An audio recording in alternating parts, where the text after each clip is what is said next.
What's up YouTube? Austin coming at you with Vaporleaf.com. Today we're going to be talking about the Reuleaux RX 200. This is one hell of a device, guys.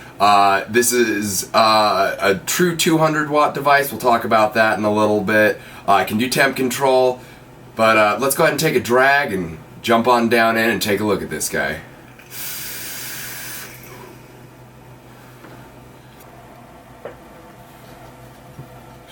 Alright, here we are down in close with the Wismec Reuleaux RX 200.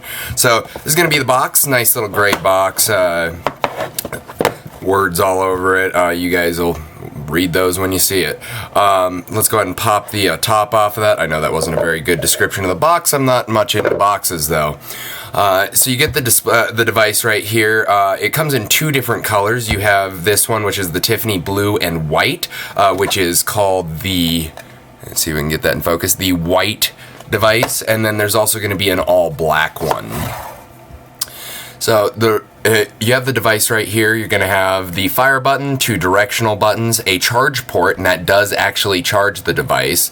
And then you're going to have your battery plate on back. We'll talk about that in a second. Your 510, a little bit of venting all over it, which is great. Now let's go ahead and get back to that door right here. So it is magnetically held in. A little bit hard to get into. It does have these little slots on both sides of them. Frankly, what I like to do is I just kind of like to grab it in my palm like that and get my thumb and my forefinger up on these little indents right there. Not really indents, but indented into the device there.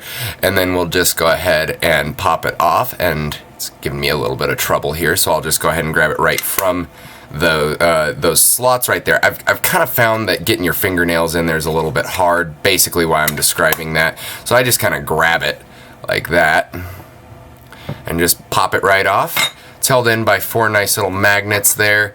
You have four corresponding magnets right on the door. And this is going to be a triple 18650 device, and it is triple 18650 in series. And that's where I'm going to start talking about the true 200 watts to this. A lot of devices, the IPv3Li, the Snow Wolf, the Fuchai, all these devices that can hit 200 watts and only have two batteries in them aren't technically hitting to a full 200 watts. For most resistances, and I say most resistances, they're going to have to hit, they're going to have to go into pulse width modulation to actually hit that true 100 watts, where this is going to be a direct current 200 watts.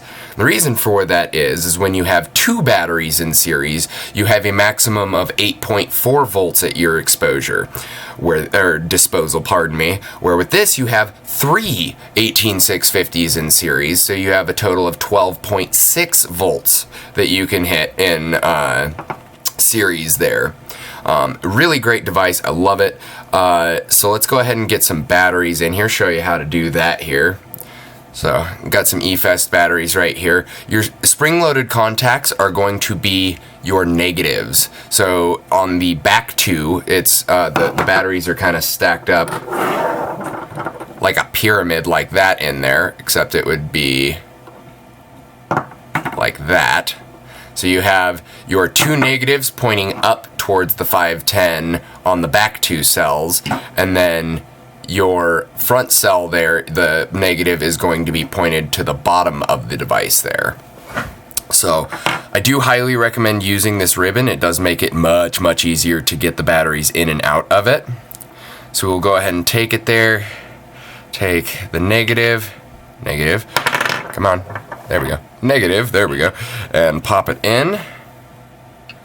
The other negative, pop that in. I do always suggest putting the batteries in from where the ribbon originates into the device, so you can kind of pop and then get that one out. Go ahead and pop those guys back in there real quick. So negative,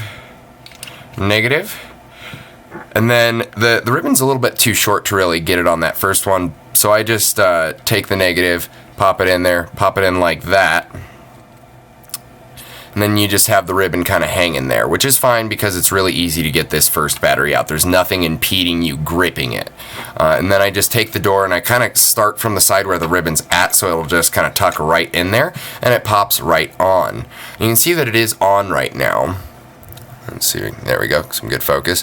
And we are in wattage. I have it set at 175 watts. That's what I like vaping the Zephyr Buddha at. I do have this on a different device at the moment, but it's what I like vaping that guy at.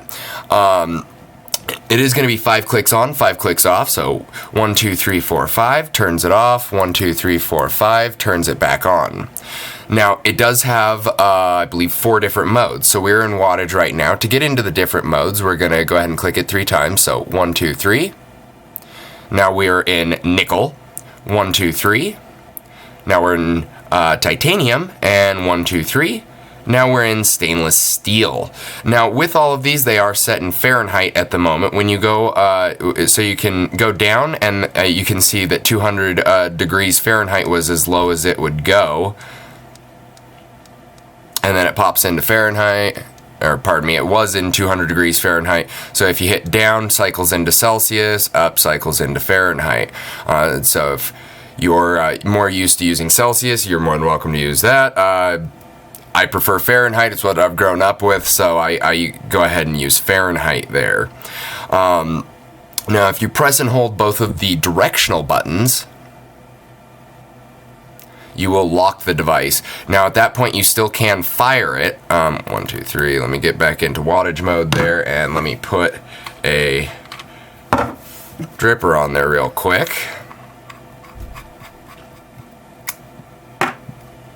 So in wattage mode there, and we can fire the device now. But, like I was saying with the lock, I am no longer able to adjust it. Still fires, will not adjust. To get out of that, it's simply just pressing and holding both of those directional buttons until it says unlock, and now I'm able to move the wattage around. Those tenths are a little bit hard to see, so I'll just go ahead and hold it down for a little bit so you can see that, yes, the wattage is actually moving. Go ahead and get that back to 175 there. Woo! And then the other one is if you hit the fire button and the, I believe, up button simultaneously. Oh, I was wrong, pardon me. It is going to be the fire button and the down button. It will go into a stealth mode. I don't know why I took the tank off there. I still need to show you this. So when you adjust it, it will still pop the numbers up there.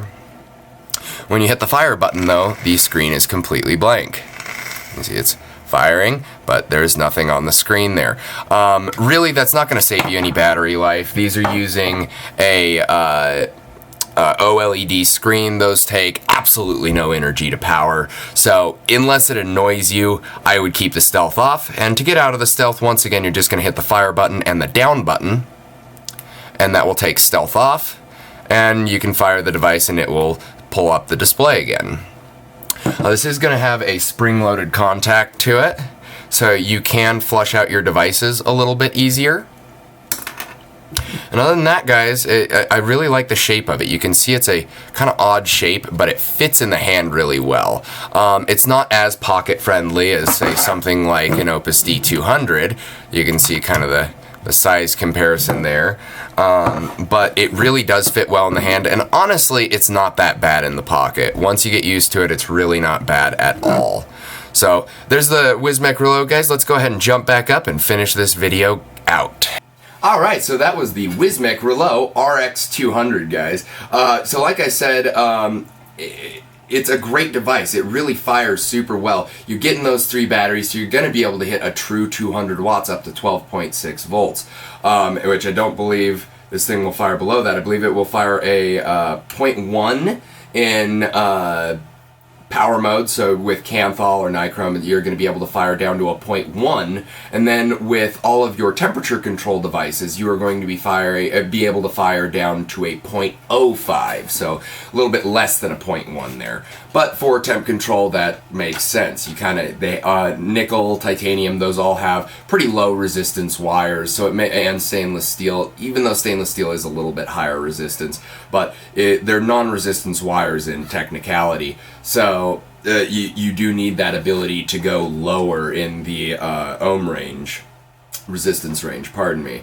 So you did notice that I pulled up a DNA 200 device there. They do make a DNA version of this. This is an RX 200, so this is going to be Joytech chip in there, where the DNA 200 is going to be an evolved chip. Me personally, I enjoy the DNA 200s, but and you can watch 100 videos out there, they're all going to basically say the same thing. This is going to be great for the mass population. It's going to be, a third to half the price of a DNA 200 device, but the DNA 200s definitely do have a place in this world. They are for basically the top 0.1% of vapors who just like to geek out on this way too hard, which, I'll admit it, I'm one of them. I like going into that. You get the eScribe software, and you can just change everything about it. It's a wonderful device, but for the mass population, the RX 200 is a fantastic device. You cannot go wrong with it. I'd be perfectly happy with this device. I like all the stuff that you can get with the eScribe software, but frankly, this would do everything I need it to do for me. So, yeah, guys, that was the RX 200. If you liked the video, make sure to subscribe and like the video. What a concept. Other than that, guys, we'll see you next time.